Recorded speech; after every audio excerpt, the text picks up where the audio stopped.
we're back on the Jim Miller for President Sports program, and you ready for some hot stove? Hot stove! Hot stove! Yes! Hot stove! Hot stove report right here, right now. All right, hot stove report. One more time. Hot stove! All right. So the Cubs and the Mariners made a three-play... Mariners. I get to correct you for once. The Cubs and the Mariners made a three-play swap on Wednesday with Chicago area resident and the right-hander Aaron Heilman. And yeah, so the Cubs get a new player. I don't know who they even traded for. It was Ronnie Cedeno and Garrett Olson. Yeah, Garrett Olson. I know. Okay. So, what are your thoughts on this trade? Well, I mean, this here's a stupid trade. What are they thinking? They're single-handedly ruining their bullpen. The year that they actually have something good to make their stupid ball club, where they were actually like leading in statistics. I mean, the bullpen has always been a problem for the Cubs. Yeah, Kerry Wood. You know, I mean, because Kerry Wood was pretty good last year, right? Yeah. Even though he wasn't supposed to be a closer, he was supposed to be a superstar. Yeah, well, you know, but after the injury, they were like, I'll just limit you. He was a good closer, though. Maybe he was meant to be a closer. Exactly. I don't know, maybe. But I mean, they had Marmol and Smarja. No, Marmol is still there, but now he's he's probably going to be the closer. And he's only been limited now to one inning of work usually. But I mean, this I think was a stupid trade because, I mean, I didn't like Ronnie Cedeno, but still, I mean, I think they could have had more use for him than Aaron Heilman, who's going to be probably working on the bullpen. Yeah. I mean, you look at their acquisitions for their bullpen. They got rid of Kerry Wood, who was actually okay, except for a couple of blown saves. Yeah, I think that was a dumb move, personally. Yes. Because, I mean, every time I saw Kerry Wood pitch on TV, he always owned. I know, exactly. So. And then they got Kevin Gregg from the Florida Marlins. And, like, when they got him, I was just like, who the heck is this guy, you know?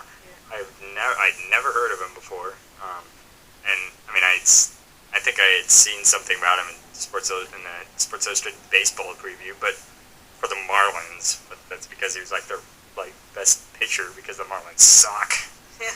But I mean, it's like ruining their bullpen. They had a better bullpen last year. Right. But whatever. All right, here's a question: Do the Cubs? Has it always been their thing to just beat the hell out of themselves in the off season, get rid of all their good players? I don't know. I mean, this year especially, that's what seems what's going on. Like, and they're making no moves to Peavy. Yes, from what I can see. Exactly. You know, you are really right about that because it seems every offseason they make some sort of fatal mistake. You know, something that really just really. Oh no, not that. But anyway, it seems like a really big missed opportunity, and it's always so dumb because we saw this back in the 60s or whatever when they traded Lou Brock, who was this young outfielder, and they traded him to the Cardinals, like some unheard of guy now, and that Lou Brock became a legend for the Cardinals, and the Cubs finished in last place for like most of the 70s, and I mean, they always seem to make some sort of mistake, and I don't know. Hendry's already gotten a contract extension, so he's not going to be gone anytime soon. Yeah, especially with pitching. Who's the other guy that they traded, and then he went to the Braves, and he made a huge splash. Greg Maddux. Yeah, yes. Greg Maddux. They had Greg Maddux, but just before his prime and just after his prime. Oh my god, that must have been so... Yes, my dad always bitches about that.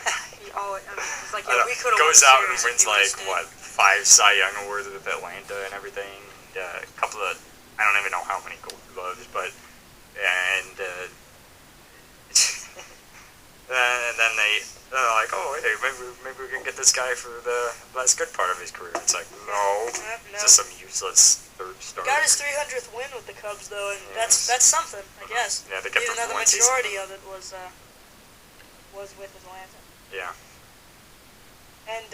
if you're a lazy ass, come to Chicago, because this is missed opportunity USA right here. Yeah, with the Bears and Cubs all together. The Bulls really. You see they make a lot of weird things. Really, the only good team right now is the Blackhawks, and that's just sad because before nobody cared about the Blackhawks at all. Nobody knew a single player in the Blackhawks. Oh yeah, and now everyone loves the Blackhawks. This city is invested in the Chicago Blackhawks to bring home a Stanley Cup. It's not going to happen though. Not with Detroit and San Jose and all those. In the next 5 years, maybe. I mean, yeah, we're in the East. Yeah, we're in the East, right? Chicago's in the East. Yeah. Okay. Well, they could meet Detroit in the West. Yeah. They could kick ass against each other. I don't know. I got Detroit winning the Stanley Cup this year, but hey, whatever. You gotta do what you gotta do, right? And I mean, it's really to make a buck. Chicago always gets the short end of the stick, but they're doing it to make a buck. Like, who else? The Bears, maybe 2 years ago, they got rid of all their good receivers. Yeah. Hussein Muhammad for one. Like, it would be like trading Devin Hester. Yeah. That's Chicago for you. Cold and not where the Super Bowl is located. Lol. Hey, look at that segue. Speaking of the Super Bowl, now is the time we get to break down the Super Bowl 10,000 different ways up next on the Jim Miller for President Sports Program.